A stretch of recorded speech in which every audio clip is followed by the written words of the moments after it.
Halo teman-teman, kembali lagi bersama saya di channel Botani Garden.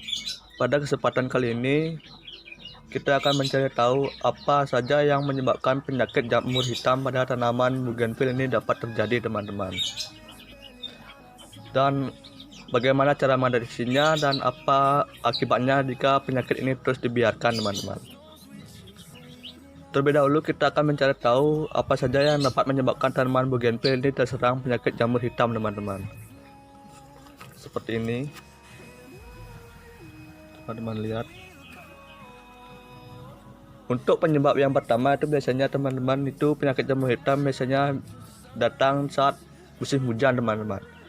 Biasanya saat musim hujan itu air hujan itu mengandung jamur atau bakteri, teman-teman, sehingga daun bougainville ini rentan sekali terkena air hujan, teman-teman, sehingga menyebabkan daun bougainville ini menjadi terserang jamur seperti ini, teman-teman. Bisa teman-teman lihat menjadi hitam seperti ini.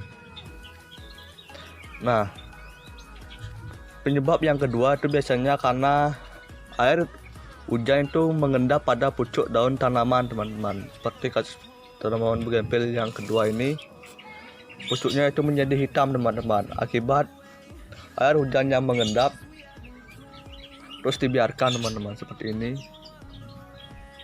dan menyebabkan pucuk tanaman pada tanaman bougainville ini menjadi hitam dan terserang jamur, teman-teman, sehingga pertumbuhannya nanti jadi terhambat, teman-teman. Nah, untuk penyebab yang ketiga itu biasanya karena embun, teman-teman. Embun yang terus mengendap dapat juga menyebabkan terjadinya penyakit jamur hitam, teman-teman. Yang kedua dan yang keempat itu karena adanya lalat atau hama ataupun serangga yang hinggap pada tanaman tersebut dan membuang kotorannya tersebut, sehingga dapat juga menyebabkan terjadinya jamur, teman-teman, seperti ini. Ini adalah bekas anggapan serangga ataupun lalat, biasanya nyamuk dan ataupun lalat, biasanya, teman-teman, dapat menyebabkan hal seperti ini. Untuk mengatasinya, yang pertama itu kita melakukan pemangkasan pada bagian tanaman yang terkena penyakit jamur hitam, teman-teman.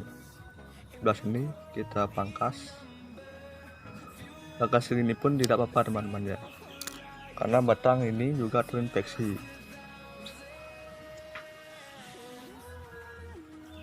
Teman-teman lihat, mungkin di kameranya kurang jelas ya, teman-teman. Kita pangkas semuanya.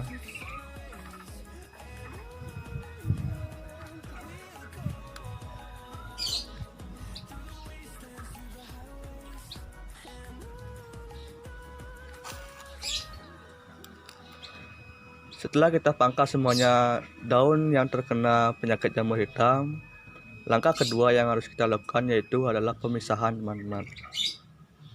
Jadi tanaman yang sehat dan tanaman yang terkena penyakit jamur hitam ini harus dipisahkan, teman-teman, supaya tidak menular. Dan untuk penempatan sendiri, penempatannya usahakan tempat yang teduh dan tidak terkena air hujan, teman-teman.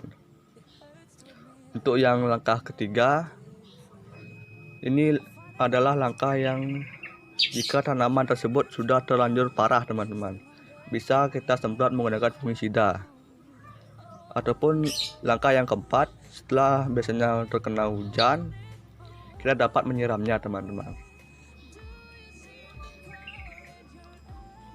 Nah, dan jika tanaman ini terus dibiarkan, maka tanaman ini akan menjadi seperti ini, teman-teman. Daunnya menjadi keriput seperti ini, ataupun batangnya juga ikut terkena serang, teman-teman, sehingga penyampaian nutrisi dari akar sampai daun ini sampai pucuk ini tidak maksimal, karena batangnya terserang jamur hitam juga, teman-teman. Jika terus dibiarkan, tanaman ini bisa mati, teman-teman, ataupun hidup tapi dia sekarat, teman-teman. Oke, sekian dulu yang bisa saya bagi.